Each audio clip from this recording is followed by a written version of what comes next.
Make what Okay. Yes. Right, we're going to start with this dog.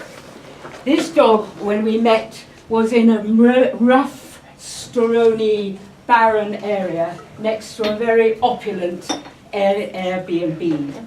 And when I met him, he was tied up on a chain with a number of knots, and he was actually nearly choking. So I tried very hard to undo these knots and realized that I wouldn't be able to do it unless I actually released the chain. But if I released the chain, then he would probably push off. And if he pushed off, we haven't any idea what he might get up to, and that could reflect badly on me.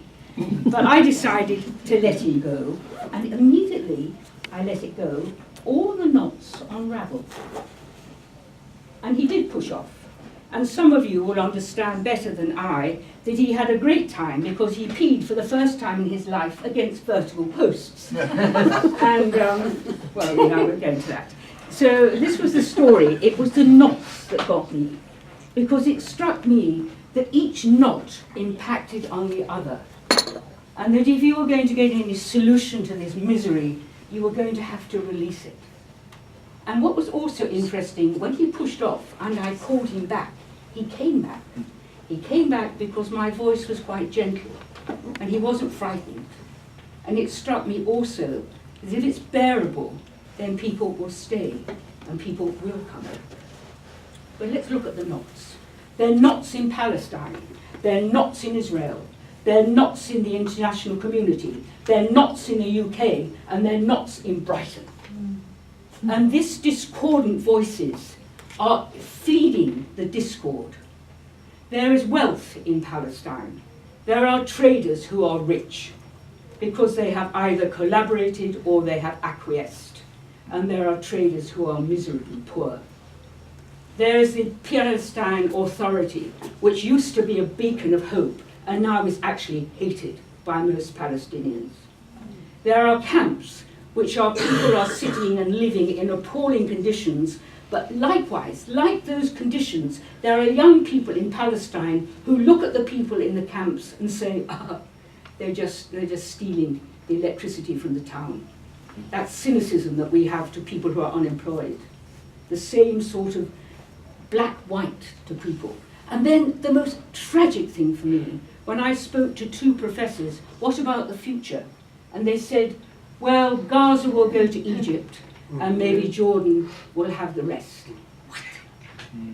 This sadness, this tragedy, this lack of hope. And now let's look at Israel.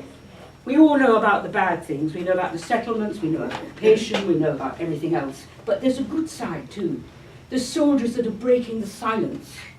There's that woman whom I've often quoted to many of you many times. I'm an Israeli, she said.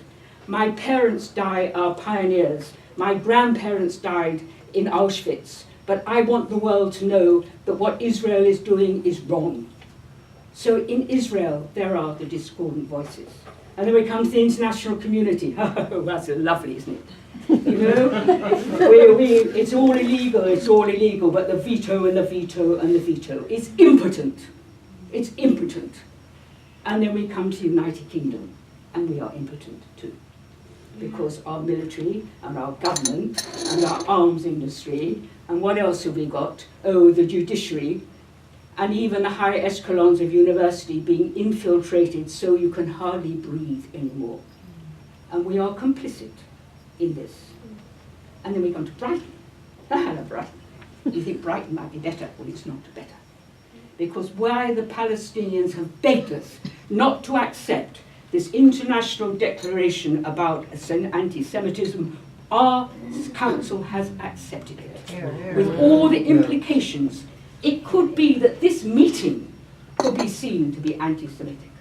It's nonsense. It's a politicized anti-Semitism. And by letting it go through, we are complicit. I have another story for you, and this is really good. I felt very sorry for this dog, so Teresa and I went out and bought him dog leads. So I went to the post office with my parcel, and I handed it over to the postman, to the guy behind the counter, and there was sort of silence. And he said, excuse me, madam, there isn't such a place as Palestine. I said, pardon, but I'm student, but I was there last week. Shall I phone? I said, well, please do. So he was pretty good. He phoned 4 times in 12 minutes. And he came back and he said, Madam, there's only Israel. And a woman behind the counter said, well, that can't be right. Well, it's not right, but we're complicit in it. And that is the great tragedy. 50 years ago, I was a student in Israel. I was fed on the idea of little, strong Israel and these bad countries all around, and helped by the Hollywood and the radio on Tebby and the Ten Commandments. All my education had been built up to this idealistic little country fighting against all evil. And I believed, when I was there, that I had a responsibility to be neutral. 50 years on, I am not neutral. 50 years on, I see where there is the power, and the power is not listening. And I see where people are listening, but there's no power.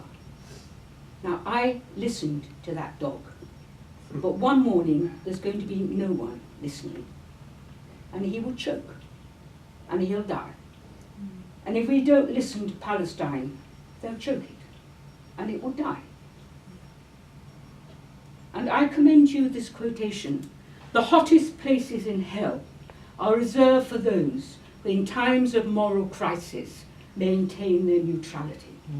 That I commend you. Thank you.